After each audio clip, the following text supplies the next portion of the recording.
Here we are, guys. I've been here before, but thought I'd do another video here. This is the working man's supermarket. Lower prices, generic goods, things like that. This is where people go. They're on a budget, so let's do it.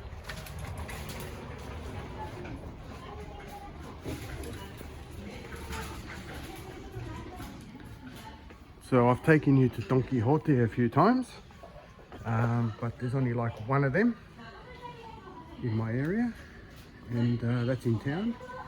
And I'm in a working class suburban area at the moment, and as you see, you can get big discounts by buying by the box. So for Europeans or Aussies, they might know this. This is sort of like an Aldi.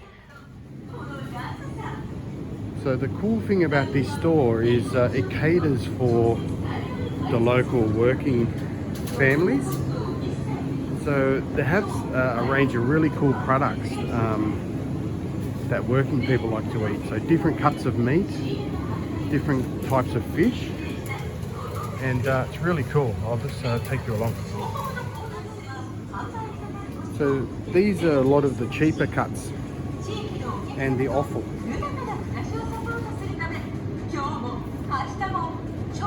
And a lot of working class families grew up working class themselves, and they've been eating this sort of stuff since they were young, and they still enjoy it. So it's really interesting to see the different types of variety in places like this. So this sort of stuff, raw breaded products that aren't cooked, that people can put in their freezers and cook fresh, as opposed to the other stores where you can only buy it cooked. So while they enjoy these products, they also enjoy being able to cook them at home. So this sort of product you just don't see anywhere else. There we are, some more chicken offal.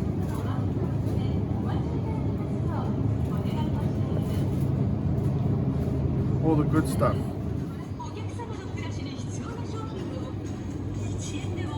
Fish with the big bone still attached on the large fish. This is where all the flavour and all the goodness is in a lot of meats and fish. Miniature cuttlefish. Ain't that cool? So this is a type of marinated tuna, and I love this stuff. And this is dried, salted, marinated, all the funky stuff done for the preservation, and this is absolutely awesome. And you just have a little bit with your rice, and this makes the staples like rice go really far in working class families. So this sort of stuff you just don't find at places, the bigger supermarkets. This is real working class Japanese cuisine.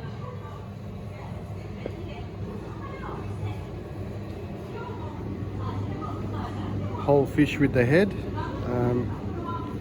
People know what's good. One thing I've noticed as a chef, some of the most knowledgeable people about food and what's good and what tastes good are actually the working class, and sometimes they're the hardest to please.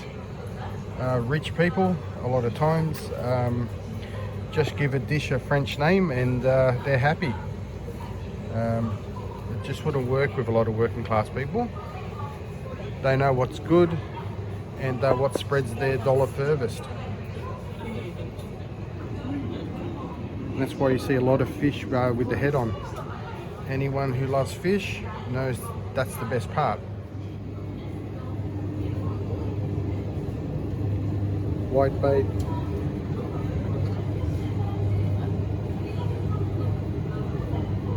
Miniature fish. So, a couple of funny stories we used to do in the kitchen in Australia, and there was a place where we had quite a wealthy clientele, and the head chef, he made shepherd's pie. So basically very working class dish, and he looked up the French word for shepherd's pie, which is hachis parmentier, and he put it on the menu, and he charged $50 for it, and everybody bought it and loved it. So there you go. And we also used to have a map of the world in the storeroom, and we also had a dartboard. And this guy, real funny chef, he used to get the dart and throw it at the map of the world, and whichever country he landed on is what he named the dish. So there you go. So if you threw the dart, if you had a fish dish on, if you threw the dart and it landed on Tunisia, it was a Tunisian fish dish. So as you see here, small packets and low prices per packet. Whereas the larger supermarkets get a little bit more bulk. And when you get into the real staples like the rice and the noodles, all sold by the carton. And what's cool about this shop, or probably not cool, is there's not a single foreign product. There could be, there might be one or two, but you're not going to get any Gaijin chocolate or anything like that. You'll just get your standard Japanese snacks, things like that. And bulk bread. So bulk bread when you're feeding large families. So one thing you notice in Japan, even when they're selling bread, they sell like quarter loaves of bread, really tiny loaves of bread, but not in the working class. That's a huge loaf of bread, look at that. So it's about $2.20 Australian, or about $1.70 American. And just look at the size of it. Whereas in a normal shop, you'd get a loaf of bread a third of that size for around the same price. So you can see the way everything's laid out. It's, no nonsense, straight in boxes, and that's so they can offer lower prices. So less labour costs. So similar to an Aldi that you have in Australia. So the savings are passed on to the customer as much as possible. So as with everywhere in Japan, you don't need licenses to sell alcohol. I can sell it in my cafe, and pretty much every shop you can get alcohol in, but the prices of alcohol are ridiculous. So have a look at this. Jim Beam is for a bottle of Jim Beam, I think that's a litre, is it? Not sure, might be 750ml. It's like $8 American. And there's not a lot of alcoholism in Japan. There's a lot of heavy drinking, but there's not a lot of alcoholism, at least overtly anyway. But have a look at this. Almost 3 litres of whiskey for $20 American or less. So if you wanted to go into the wine making industry or alcohol industry, it must be super competitive. So you've even got sort of like bottles of schnapps for like $5 American.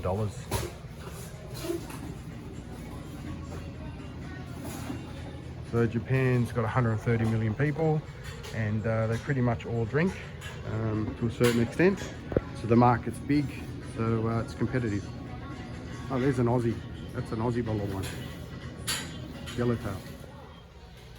So that's your working class place where people like to go, and it's also got like cheap new clothing as well. If you just wanted to pick up a shirt if you got a hole in it. If you're a Gaijin, you can walk around with holes in your shirt, it's fine. That's what I do.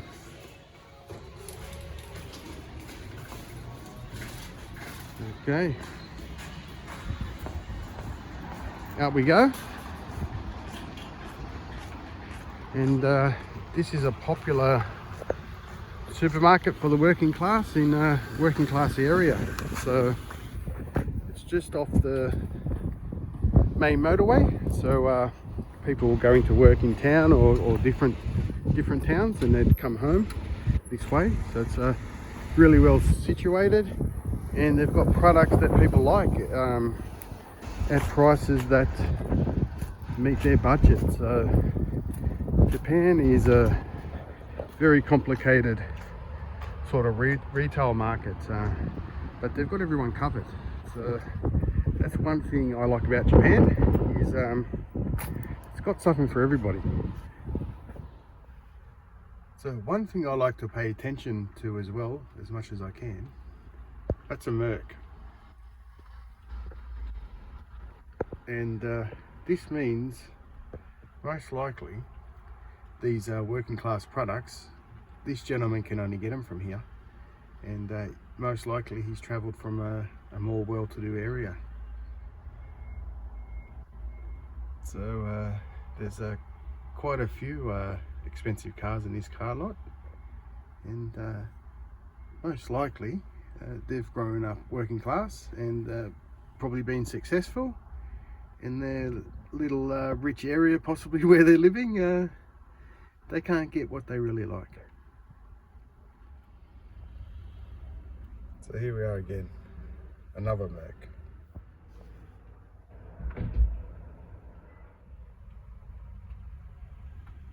So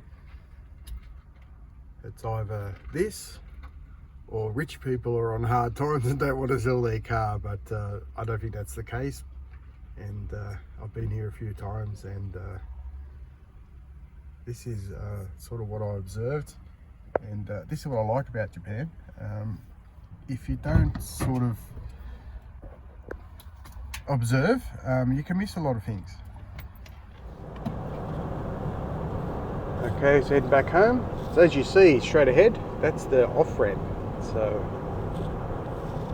this serves the working class. So this is sort of what they call a commuter town, or I think they call it a bedroom community in America. So it's basically people that live in the burbs and travel somewhere to work. So this place is situated in a good spot where even if you don't live here, you can get on and off the motorway, grab your old school stuff that you can't get where you live, and jump back on. So my wife picked up some chicken giblets, and I'm going to cook them off for the cats. Kuro loves them.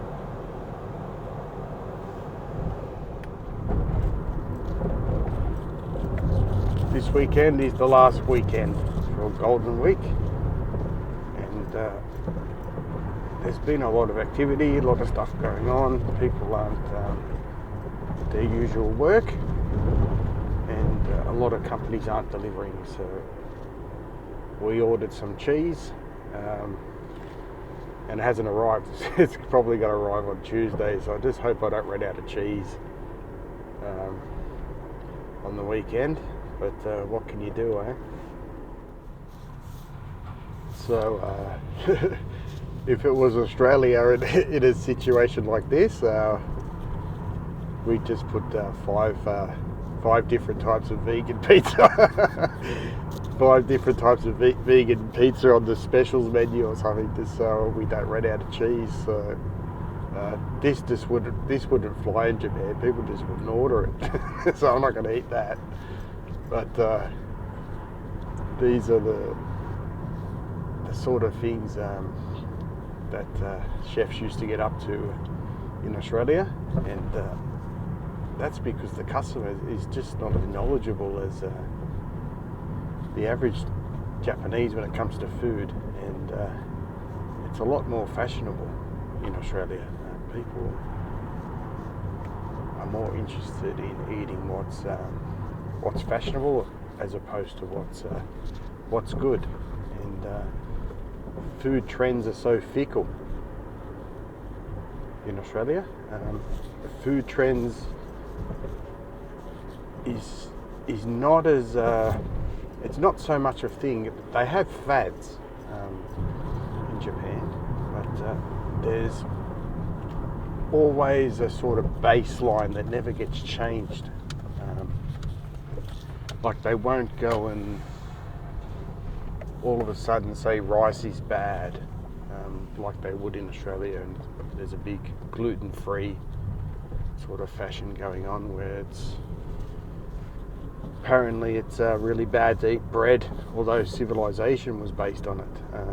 So they sort of take a small portion of the society that can't eat bread because of gluten intolerances, and they sort of go with it, and I think it's can start a food trend for it. But anyone who believes that wheat's bad for them, I think they've drank too much Kool-Aid. So just before I go home, I'm going to go check up on the wheat field. So people have been following the channel. We're trying to start a wheat club, and it's just me and this older guy. And he planted some wheat in November. So it's been under the snow for 4 months, and that'll be starting to sprout now. So I haven't seen it since then, and I'm sort of like an observer member. I'm going to buy some of the crop, and I'm going to plant my own wheat this year based on how this sort of thing turns out, if it's suitable for what I want to do, things like that. So I'll take you up to the wheat field because it's just around the corner from my house. So I'll show you in a minute. So this guy who planted the wheat on the field we're just about to go to, he's a chef as well, Japanese chef. He's a kaya chef, and he's sort of semi-retired, and he's going into farming, and he's got a really big knowledge of food, much more than me. And when he heard that I wanted to make my own bread, grow my own wheat, I gave him some focaccia that I made at the Matsuri, and he loved it. So I've got high hopes that the wheat club will take off at some stage as well. So have a look at this.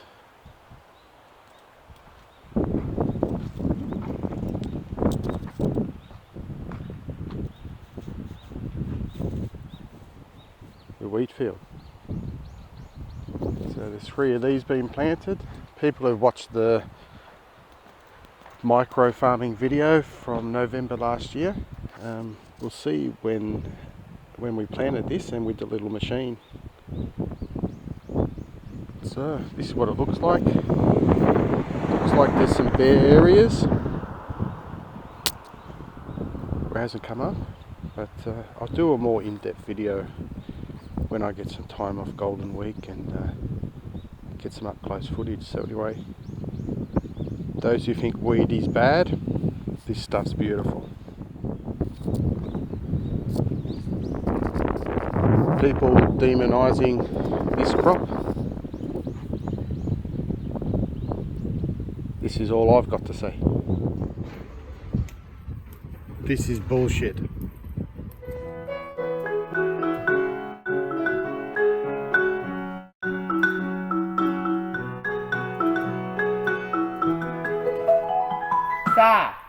Let's go back home.